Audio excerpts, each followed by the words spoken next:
please welcome Christopher Stern.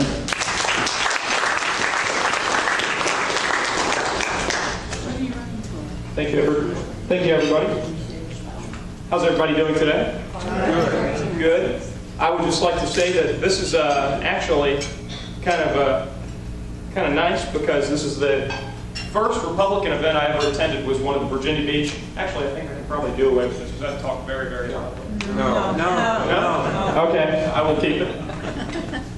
I promise I can talk very loud. Anyway, this is the first Republican event that I ever attended.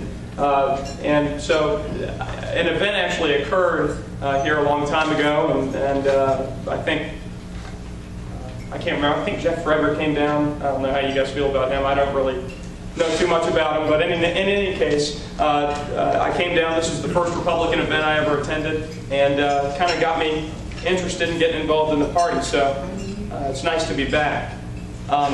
Today, I'm going to talk a little bit about something that I'm not too sure everyone in this room is familiar with, and that is the Federal Reserve System and its relation to the Constitution of the United States. It's a bit of a complicated issue when you start talking economics and monetary policy and interest rates and things like that. It can get very confusing. So what I like to do here is, my goal today is to let you know, or try to get you guys to understand why this institution is unconstitutional, why it promotes bad economics, and why it undermines our liberty, and why we should probably look at alternatives to our monetary system. So I'm going to go ahead and get started. Obviously, this is called the Fed and the Constitution. I'm sorry, I got to be standing right here to control this. I'm going to start off with a few quotes to kind of reinforce my position here today, give myself a little bit of credibility.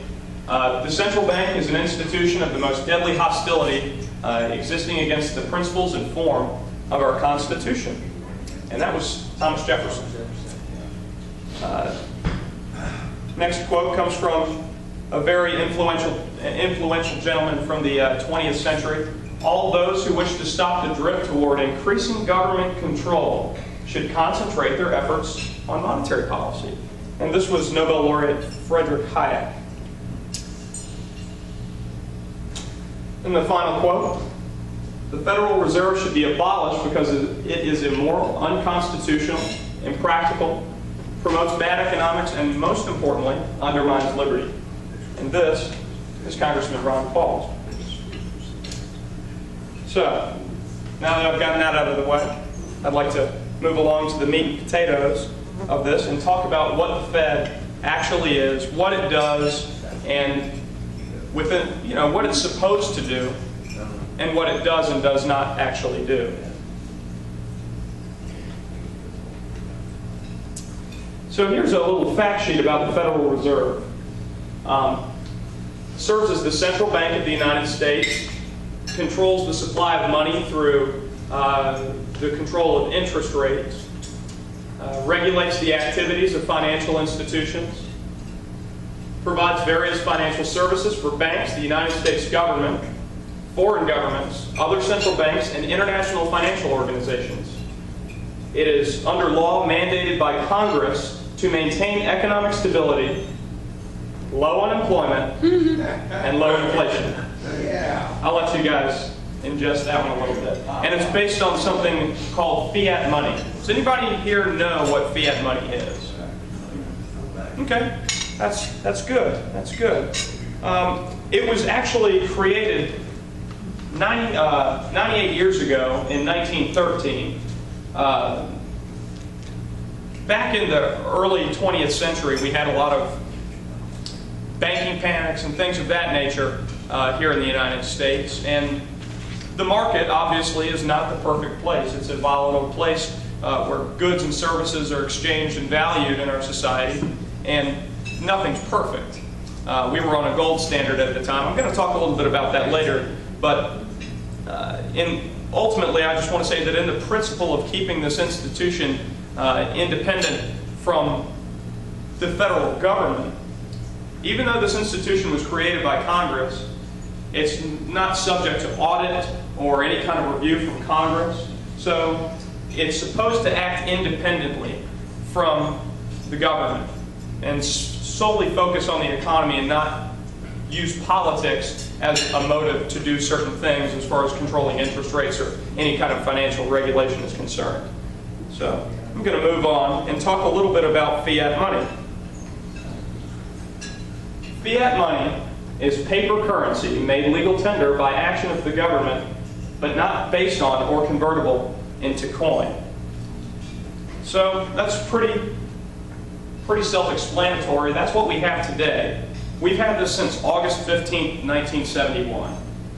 On August 15, 1971, Richard Nixon dismantled what was called the Bretton Woods Agreement.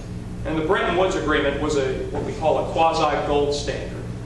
Back in 1933, President Roosevelt issued an executive order to seize the gold of all American citizens. All gold holdings, all public gold holdings, not private gold holdings.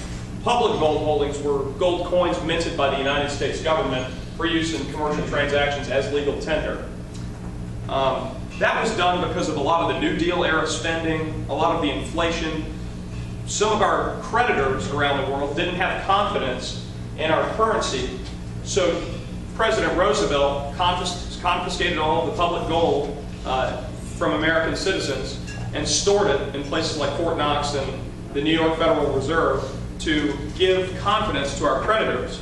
And we formed an agreement in the 1940s called the Bretton Woods Agreement that actually set the framework for an international standard of exchange for currency. And what happened was we said, well, we'll exchange gold for dollars to governments, other governments and other financial institutions, anybody who wants to be our creditor. Well, with the Vietnam War and things like that, Medicare, Medicaid, the huge expansion of government in the 1960s, that broke down, and on August 15, 1971, Richard Nixon was forced to close that gold window and go to a completely fiat money standard. And so, since then, we've obviously seen a large deterioration in the value of our money. But in any case, I'm going to move on and talk a little bit about how the Federal Reserve creates money. It's very important to understand how and why it does do this, and what the motives are behind the creation of new money in our society. So, here we have two entities. You have the Federal Reserve and the United States government. When the federal government needs money, where do they get the money from? Well, you're jumping ahead. What's the first thing they do? They tax us. Oh, yeah. They tax us. And they know, the federal government knows you can't tax people but so much. People aren't going to tolerate it so much. So what's the second option? Second option is call up China, call up the IMF, call up Russia, India, Japan, and say, can you buy some of our treasury securities? And they're not going to buy them all. We run a $1.5 trillion deficit. I don't even know what the number is. It's anywhere, it's in the $1.5 trillion range. You can't just get people to buy $1.5 trillion in treasury securities. It's not economically feasible. So, what do you do? What do you do when you run out of those two options? You tax people and you borrow money. You have to print money to pay for the rest of the deficit. Plain and simple. So, government creates treasury security. Pretty. They send this thing to the Fed. Actually, they sell it to the Fed. When you buy a bond, obviously you know that you sell the bond at interest. So what we do is we create this bond, this treasury security, out of thin air. The federal government does. They sell it to the Fed at interest. Okay? So, they, in turn, create dollars out of thin air as per the value of the treasury security, and they loan it to the federal government at interest. And we have to pay that back. That's part of the national debt. actually over $1 trillion in the national debt. And that is quite literally how money is created in our society today.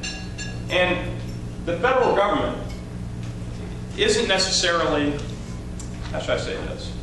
They're not the only entity that can do this with the Federal Reserve. You can also have Goldman Sachs, Harley-Davidson, McDonald's, Subway, Bank of America. Any institution that is in partnership with the Federal Reserve can literally do that same transaction instead of with government securities, corporate bonds.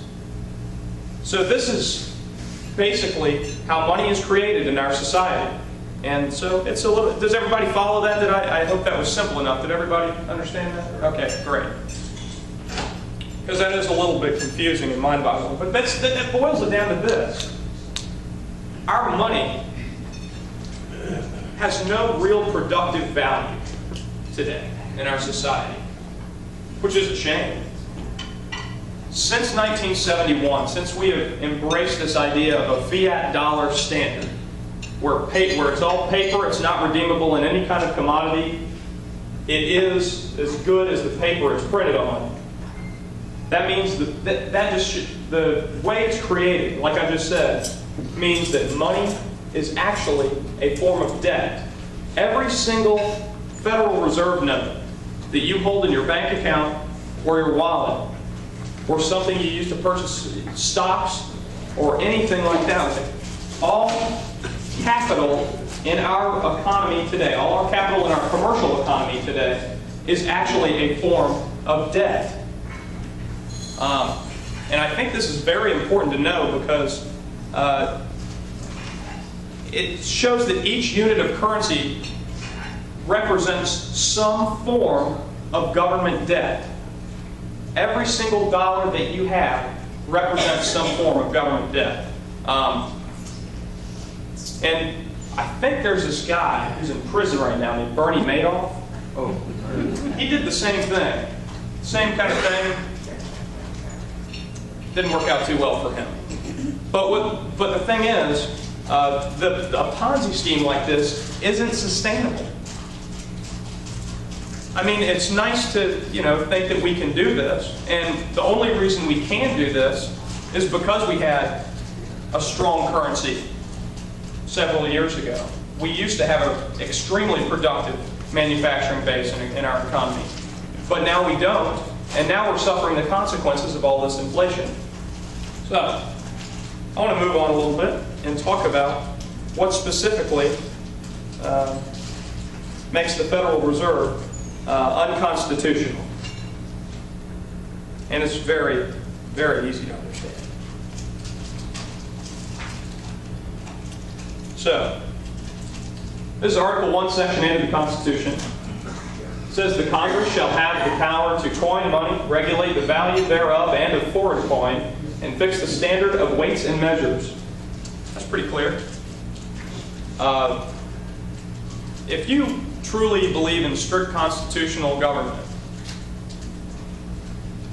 there is an amendment process in the Constitution for things like this. If we want to have a Federal Reserve System and paper money and so forth, there's an amendment process. We have to abide by the Constitution if we're going to have a legitimate government.